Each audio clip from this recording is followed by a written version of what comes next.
کی تفصیل یہ کرتے ہیں کہ ذالک یعنی الحکم المذکور، مذکورہ والا حکم یہ ان کے لیے ہے. اور مذکورہ والا حکم سے کیا مراد ہے؟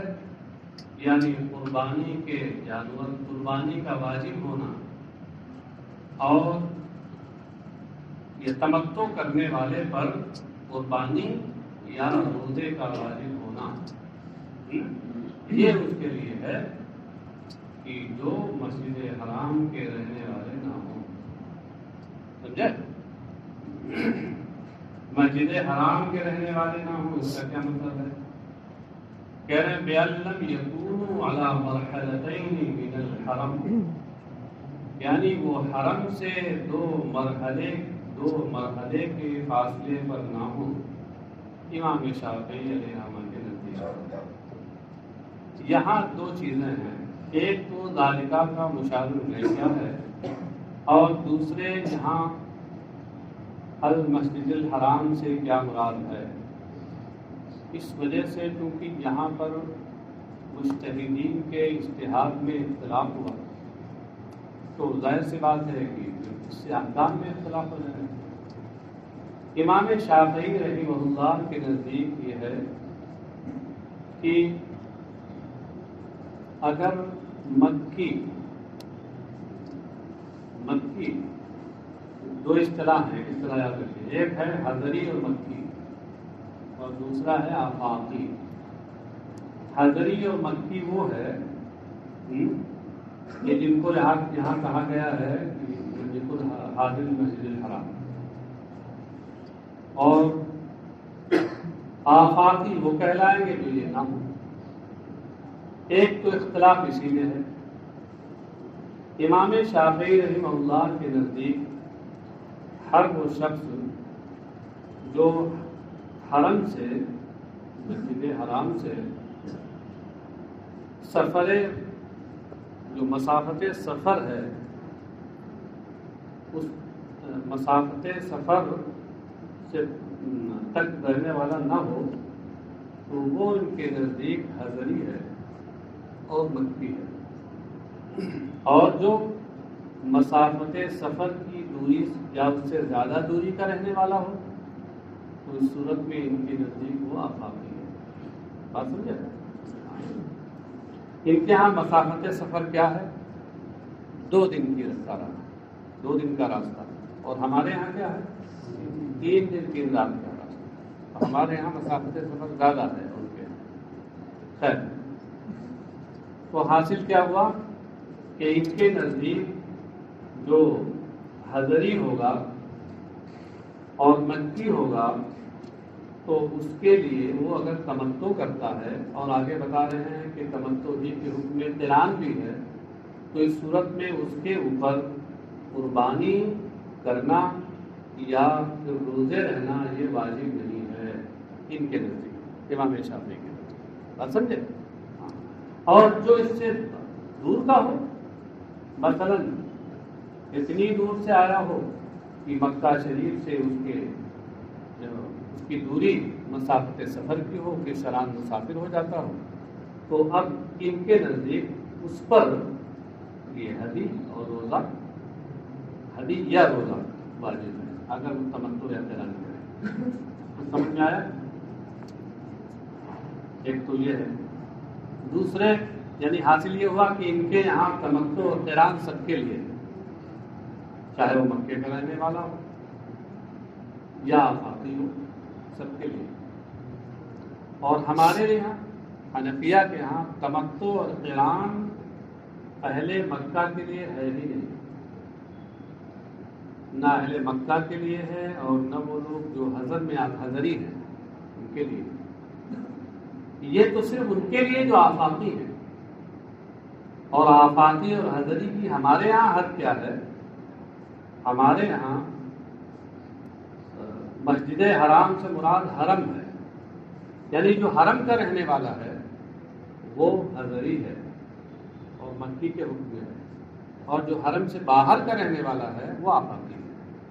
تو حرم سے باہر کا جو رہنے والا ہے اس کے لیے قران و تمتع ہے ہمارے یہاں کا، اور جو اندر کا رہنے والا ہے اس کے لیے قران تمتع جائز ہی نہیں. بات سمجھے؟ اچھا صاحب، اسی لیے چونکہ مفسر شافعی ہیں اس لیے انہوں نے اپنا مذہب بیان کرتے ہوئے اور اس کے مطابق تفسیر کی ہے، اور ذالکہ کا مشار الیہ انہوں نے حکم مذکور کو لیا ہے، یعنی تمتع کرنے والے کے اوپر قربانی یا روزے کا واجب ہونا قرار دیا۔ اور حاضر مسجد الحرام میں بھی انہوں نے اپنا مذہب بیان کیا کہ بیان لم یکون ولا مرحلتین من الحرم من الشافعی فإن کان فلا دم علیہ ولا صیام وإن تمتع، تو اگر وہ شخص وہاں کا رہنے والا ہو تو اس کے اوپر نہ دم ہے اور نہ روزہ ہے، اگرچہ وہ تمتع کرے۔ بات سمجھ گئے؟ ہمارے یہاں ذالکہ کا مشار الیہ یہ وجوب حج اور صیام نہیں ہے، بلکہ ذالکہ کا مشار الیہ وہ تمتع ہے، جو من تمتع بالعمرہ میں سے سمجھا جا رہا ہے۔ ضمیر ذالکہ کا اشارہ جو اسی طرف ہو رہا ہے، من تمتع سے جو تمتع سمجھا جا رہا ہے، مطلب یہ ہوا کہ ذالکہ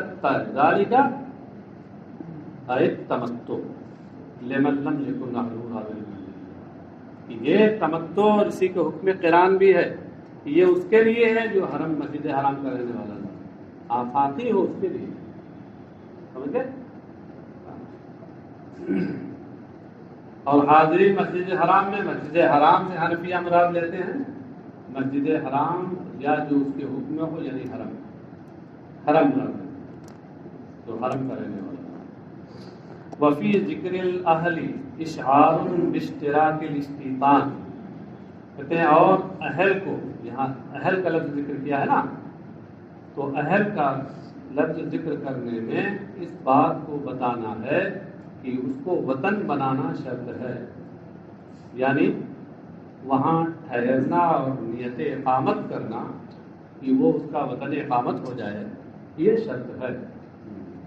فلو اقام قبل اشہر الحج ولم یستوطن وتمتع فعلیہ ذلک، کہتے ہیں تو اگر اس نے حج کے مہینوں سے پہلے ہی وہاں قیام کر لیا حرم میں، ولم یستوطن اور اس کو وطن نہ بنایا یعنی نیت اقامت نہ کی، وتمتع اور تمتع کر لیا اس نے، فعلیہ ذلک تو اس کے اوپر یہ ہے، وَهُوَ أَحَدُ الْوَجْهَيْنِ عِندَنَا۔ اب یہاں اس سلسلے میں بھی ان کے یہاں امام شافعی کے دو مذہب ہیں، ایک یہ ہے کہ اس کے لیے اس پر قربانی کرنا یا روزہ رکھنا واجب ہے، اور دوسرا ہے کہ نہیں ہے، ہاں کہتے ہیں وَالثَّانِي لا، اور دوسرا یہ ہے کہ نہیں ہے، وَالْأَهْلُ كِنَایَةٌ عَنِ النَّفْسِ، اور یہاں جو اس میں لم یکن اہلہ آیا ہے، اس میں اہل کنایا ہے ذات سے، لم یکن اہلہ حاضر مسجد حرام کا مطلب یہ ہے کہ اس کی ذات وہ خود مسجد حرام کا رہنے والا تھا۔ یہ ایک تفسیر کی ہے، لیکن اس تفسیر کو محققین نے کمزور قرار دیا ہے، اور سمجھ میں بھی آتی ہے بات، اہل سے اپنی ذات مراد ہو اگر تو یہ عموماً عربوں میں ہوتا نہیں، عربی زبان میں اہل سے عام طور سے وہ زوجہ اور اولاد کو مراد لیتے ہیں، اور کبھی اور عموم کر دیتے ہیں، تو اس لیے دیگر مفسرین نے یہ کہا کہ اہل سے مراد یہاں زوجہ اور اولاد ہے، تو اب اس لحاظ سے صحیح تفسیر کیا ہوگی کہ اس کے لیے ہے کہ جس کی بیوی اور جس کے بال بچے مسجد حرام کے رہنے والے تھے۔ وَأُلْحِقَ بِالْمُتَمَتِّعِ فِيمَا ذُكِرَ بِالسُّنَّةِ الْقَارِنُ، یہ الحقہ کا نام فاعل ہے، اور حدیث کی وجہ سے مذکورہ بالا حکم میں، فیما ذکرہ میں ما ذکرہ سے مراد حکم جو انہوں نے ابھی اپنے مذہب کے لحاظ سے حکم بیان کیا ہے، قربانی کرنا اور یا روزے رکھنا، قربانی کرنا یا روزے رکھنا تمتع کرنے والے پر یہ حکم، کہتے ہیں اور حدیث کی وجہ سے مذکورہ بالا حکم میں متمتع کے ساتھ قارن کو بھی لاحق کر دیا گیا ہے۔ یہاں تو قرآن کریم میں متمتع کا ذکر آیا ہے، لیکن حدیث میں کہا گیا ہے کہ قارن بھی کا بھی یہی حکم ہے، تو اب حدیث کی وجہ سے متمتع کے ساتھ قارن بھی لاحق ہو گیا اسے. اب قارن کسے کہتے ہیں؟ وَهُوَ مَن يُحْرِمُ بِالْعُمْرَةِ وَالْحَجِّ مَعًا أَوْ يُدْخِلُ الْحَجَّ عَلَيْهَا قَبْلَ الطَّوَافِ. یہ قارن کی تعریف ہے. اور قران کرنے والا وہ شخص ہے جو حج اور عمرہ کا ایک ساتھ احرام باندھے یا طواف زیارت سے پہلے نہیں طواف عمرہ سے پہلے طواف عمرہ سے پہلے وہ اس میں حج کو داخل کر لے. عمرہ میں دو صورتیں ہیں قران میں، یا تو حج اور عمرہ کا ایک ساتھ احرام باندھا، یا یہ کہ پہلے اس نے عمرہ کا احرام باندھا اور ابھی عمرہ کا طواف نہ کیا تھا، طواف سے پہلے ہی، اور پھر وہ حج کی نیت کر لے اور اس کا احرام باندھ لے. سمجھ گئے؟ تو اس طریقے سے گویا یہ مانا جائے گا کہ حج عمرہ کا ایک ساتھ احرام باندھا ہے. اس دن میں نے بتایا تھا کہ حج کے 3 طریقے ہوتے ہیں، ایک حج افراد، ایک حج تمتع، حج قران. اس کو دوہرا لیے تیزی میں. حج افراد کا مطلب تو یہ ہوتا ہے کہ صرف حج کرے، ہاں، اور حج تمتع کا مطلب یہ ہوتا ہے کہ اشہر حج میں پہلے عمرہ کا احرام باندھے اور عمرہ کر لے، عمرہ کے تمام افعال سے فارغ ہو کر احرام کھول دے، اور اس کے بعد اب جب وقت قریب آئے تو حج کا احرام باندھے. یہ تمتع ہے. اور قران کا کیا مطلب ہے وہ بتایا. دو صورتیں ہیں اس کی، یا تو حج عمرہ دونوں کا ایک ساتھ احرام باندھے، یا یہ کہ پہلے عمرہ کا احرام باندھے اور ابھی اس نے طواف عمرہ نہ کیا ہو، اس سے پہلے ہی پہلے حج کا احرام بھی باندھے. واتقوا اللہ فیما یامرکم بہ وینہاکم عنہ. اور اللہ سے ڈرو اس میں جس کا تمہیں وہ حکم دیتا ہے اور جس سے وہ منع کرتا ہے. یعنی اوامر و نواہی میں اللہ سے ڈرو، معمورات و منہیات میں اللہ سے ڈرو. معمورات میں اللہ سے ڈرنا یہ ہے کہ اس پر عمل کرو، اور منہیات میں اللہ سے ڈرنا یہ ہے کہ اس سے باز رہو. وَاعْلَمُوا أَنَّ اللَّهَ شَدِيدُ الْعِقَابِ لِمَنْ خَالَفَهُ. اور یقین کر لو کہ اللہ اپنی مخالفت کرنے والے کو سخت عذاب دینے والا ہے.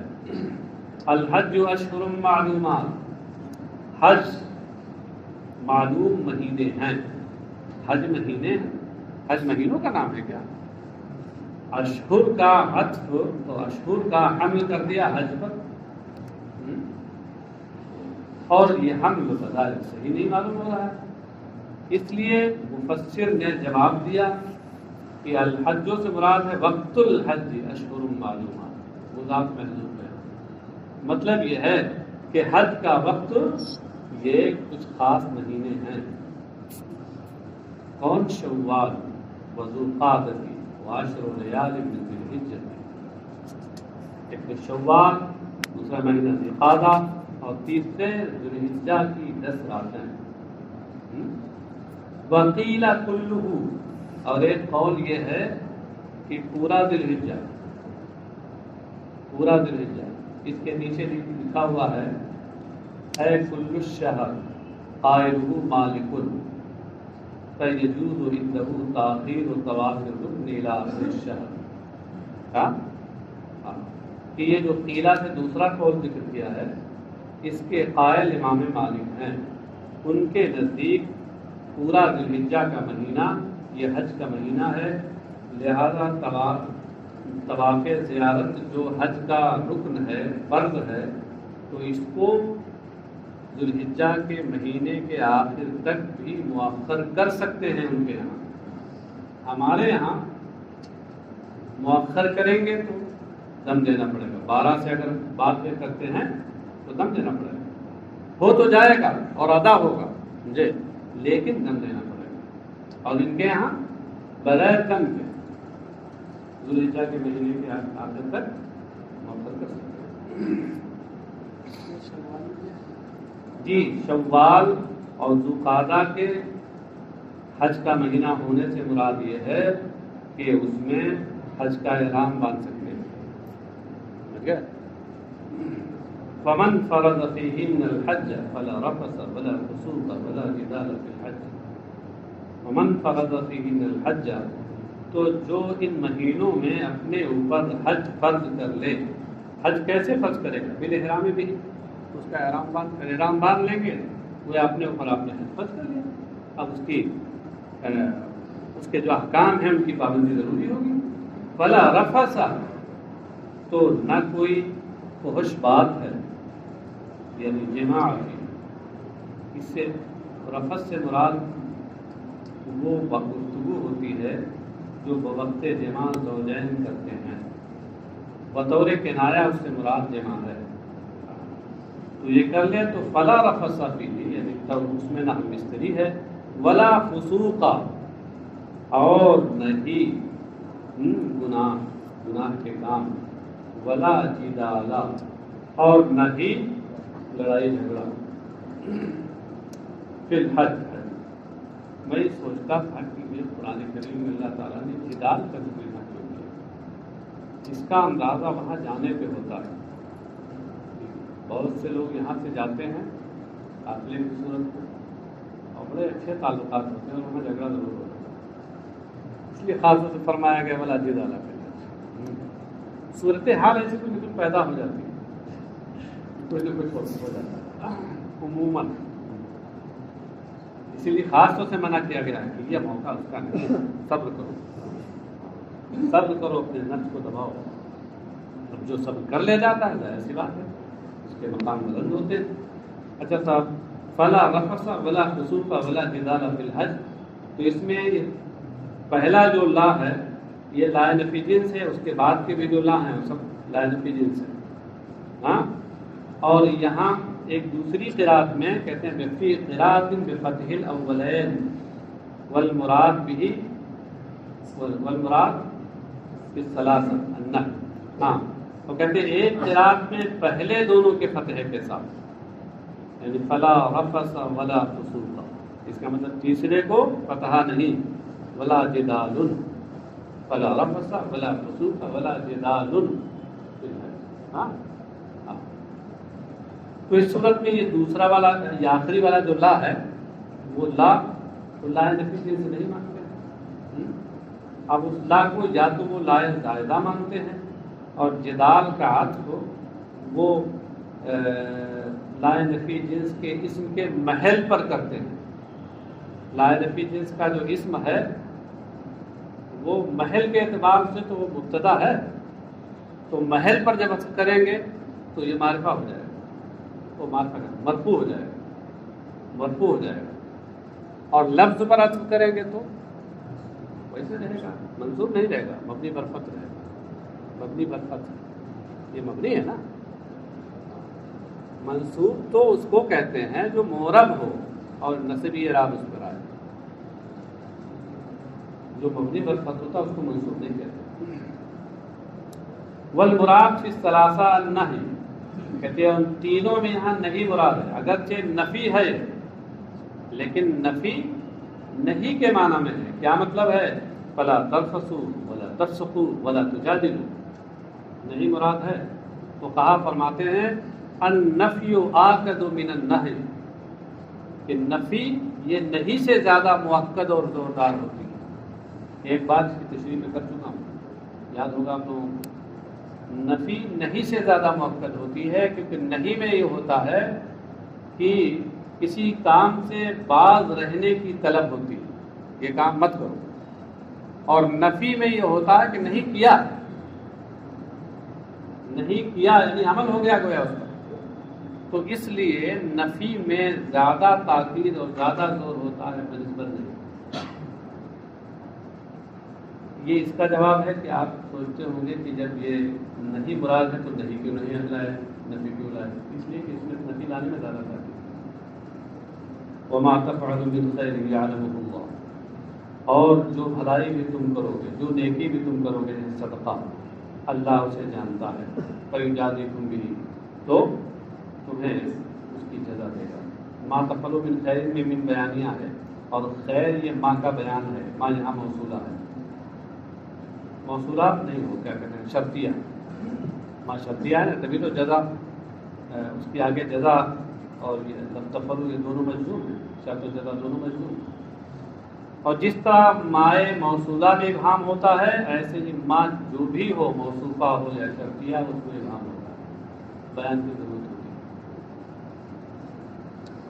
آگے ہے وَتَزَوَّدُوا فَإِنَّ خَيْرَ الزَّادِ التَّقْوَىٰ، اور توشہ لو، توشہ اختیار کرو، کیونکہ بہترین توشہ سفر تقویٰ و پرہیزگاری ہے۔ تو اس آیت کی شان نزول بتا رہے ہیں کہ وَنَزَلَ فِي أَهْلِ الْيَمَنِ وَكَانُوا يَحُجُّونَ بِلَا زَادٍ فَيَكُونُونَ كَلًّا عَلَى النَّاسِ۔ آگے آنے والی آیت کریمہ یہ یمن والوں کے بارے میں نازل ہوئی۔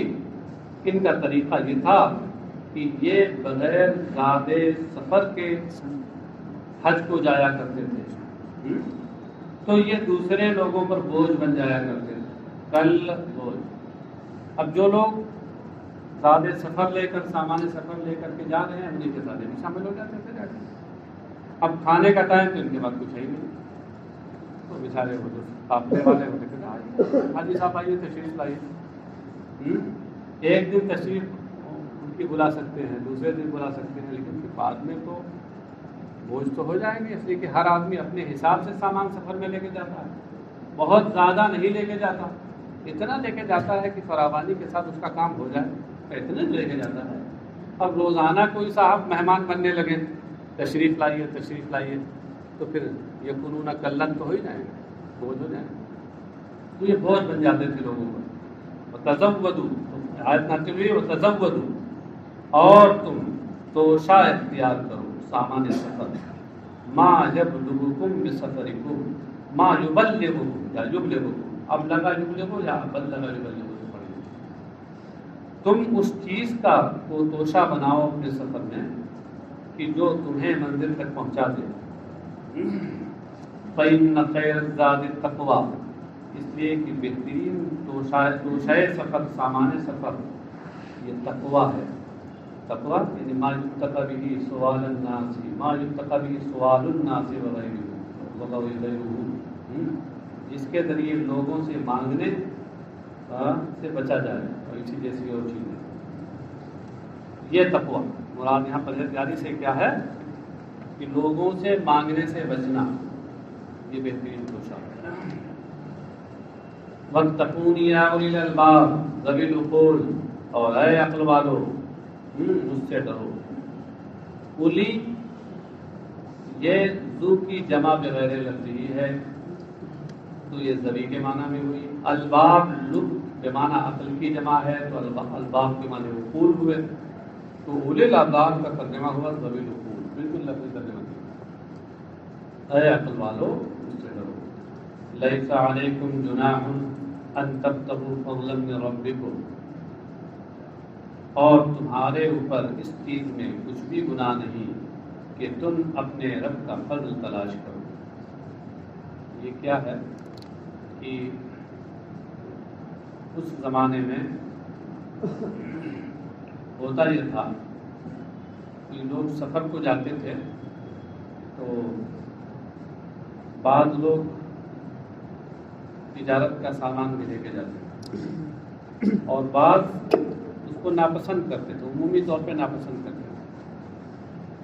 حالانکہ تجارت کا سامان لے کے جانا اور تجارت کی نیت بھی رکھنا یہ اس صورت میں درست ہے جبکہ اس سے مناسک حج کی ادائیگی میں کوئی خلل نہ آئے، تو یہ تو نور علی نور ہے کہ آپ کی ایک عبادت بھی ادا ہو رہی ہے اور اسی کے ساتھ ساتھ ایک جائز طریقے سے آپ مال بھی کما رہے ہیں، درست ہے۔ آم کے آم گٹھلیوں کے دام، آم کے آم کے حج ہو گیا اور گٹھلیوں کے دام ملے کے ساتھ تجارت بھی ہو گئی، کیوں ایک پنچ دو کاج۔ لیکن اگر آپ کی کا سامان سفر لے کے جانا یا آپ کے اعمال حج و مناسک حج میں خلل انداز ہوتا ہے تو اب صحیح نہیں ہے۔ پہلے بہت سے لوگ اس کو ناپسند کرتے تھے کہ حج کے لیے سفر پہ جائیں تو تجارت کا سامان بھی لے کے جائیں، تو ان کی رد میں، ان کی ناپسندیدگی کے رد میں آیت نازل ہوئی اور فرمایا گیا کہ کہ تمہارے اوپر اس میں کوئی گناہ نہیں ان تبتغوا فضلا من ربکم، کہ تم اپنے رب کا فضل تلاش کرو. تبتغوا ان تبتغوا سے پہلے فی نکال کر یہ بتایا کہ فی یہاں محذوف ہے، یہ ان تبتغوا منصوب نظر قابل ہے، اور تبتغوا کے بعد تبتغوا نکال کے اس کا لغوی معنی بتا دیا کہ ابتغاء کا معنی طلب ہے. فضل کے بعد رزقن کہا، اس سے مراد ہے اللہ کے فضل سے مراد اس کا رزق ہے، روزی. اس کی روزی تلاش کرو. بالتجارت فی الحج، حج میں تجارت کے ذریعے، حج میں تجارت کر کے. کہ نزلہ ردن لکراہتہم ذالکا، یہ اللہ کا جو کلام ہے قول، یہ ان لوگوں کے اس عمل کو ناپسند کرنے کی تردید میں نازل ہوا. ناپسند کرتے تھے تو ان کا رد کرتے تھے. اب بھی بعض لوگ جاتے ہیں تجارت میں کچھ کر لیتے ہیں، جائز ہے، درست ہے. تو وہی شرط ہے جو میں نے بتائی کہ مناسک حج، اعمال حج کی ادائیگی میں خلل نہ ہو. فَإِذَا أَخَذْتُم مِّنْ عَرَفَاتٍ فَاذْكُرُوا اللَّهَ عِندَ الْمَشْعَرِ الْحَرَامِ وَاذْكُرُوهُ كَمَا هَدَاكُمْ. تو جب تم میدان عرفات سے واپس ہو، افضتم یعنی دفعتم، تب لوٹو، میدان عرفات سے لوٹو. بعد الوقوف بہا، عرفات میں وقوف کرنے کے بعد. عرفات میں وقوف کب ہوتا ہے؟ 9 ذی الحجہ.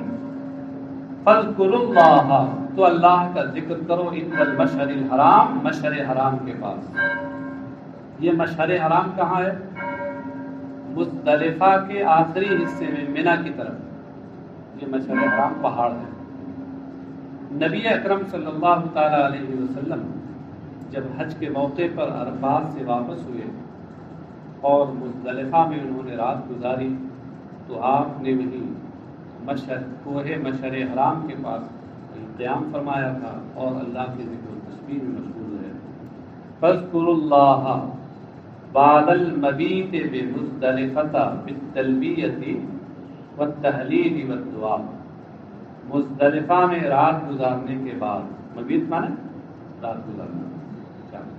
ہوتا کیا ہے کہ 8 کو ذی الحجہ کو منی جاتے ہیں، ہاں، اور منی میں پھر سنت یہی ہے کہ 8 کا دن گزار کر رات بھی گزاری جائے اور صبح کی نماز بھی منی میں پڑھی جائے. مگر آج کل یہ جو معلمین ہوتے ہیں، ان کے آدمی ایک دم بالکل سوار رہتے ہیں سب میں، رات ہی سے چلو چلو چلو جلدی اپنا کام.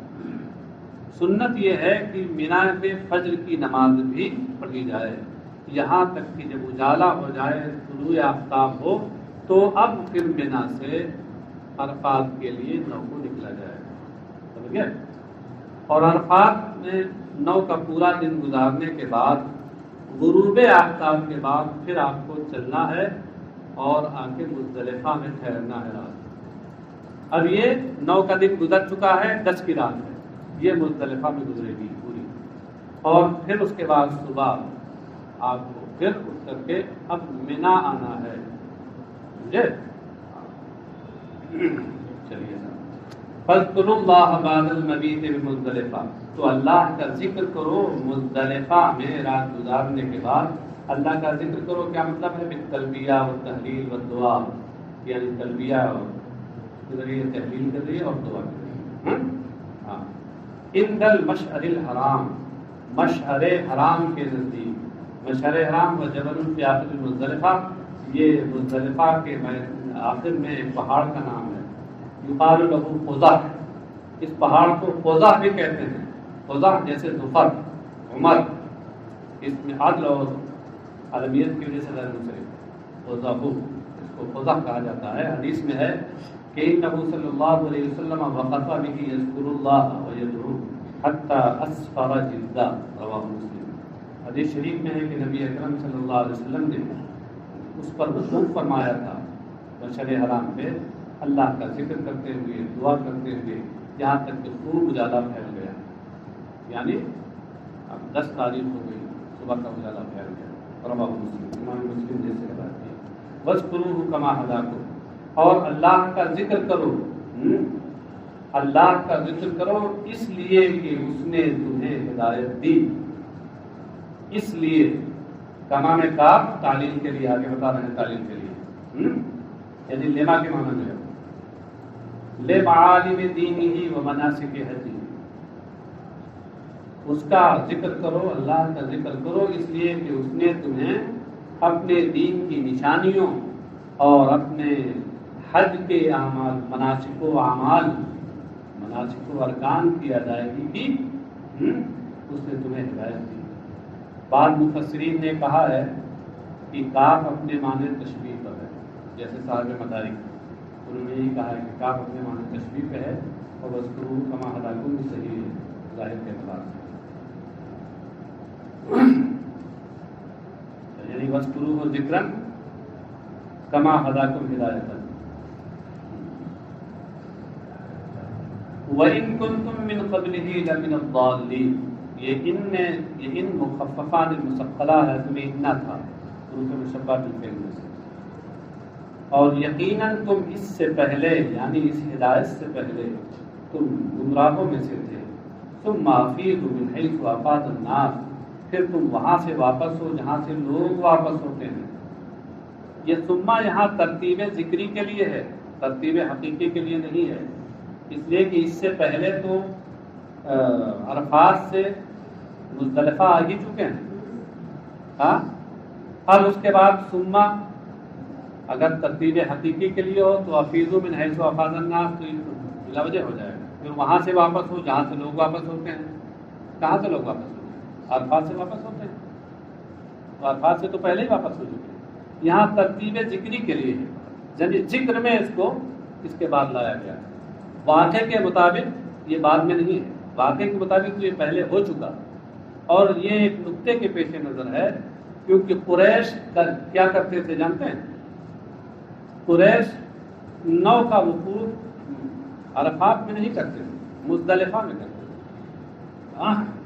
قریش کہتے تھے کہ ہم وہاں نہیں وقوف کریں گے حج کا جہاں سب لوگ کرتے ہیں، اگر وہاں کریں تو ہم قریش میں اور ان میں کیا فرق رہے گا، ہم ناک والے ہیں، اونچے لوگ ہیں، ناک کٹ جائے گی ہماری، جہاں ہم لوگ کرتے ہیں ہم بھی کریں گے، اس لیے مزدلفہ میں وقوف کرتے تھے، اور عام لوگ سارے عرب وہ عرفات میں وقوف کرتے تھے، تو ان کو خاص حکم دیا گیا ہے ثم افیضوا یا قریش من حیث افاض الناس اے من عرفۃ، پھر اے قریش تم وہاں سے لوٹو جہاں سے ہم لوگ لوٹتے ہیں، یعنی عرفات سے، بیان تقفوا بها معهم، اس طور پر کہ تم وہی عرفات میں لوگوں کے ساتھ وقوف کرو۔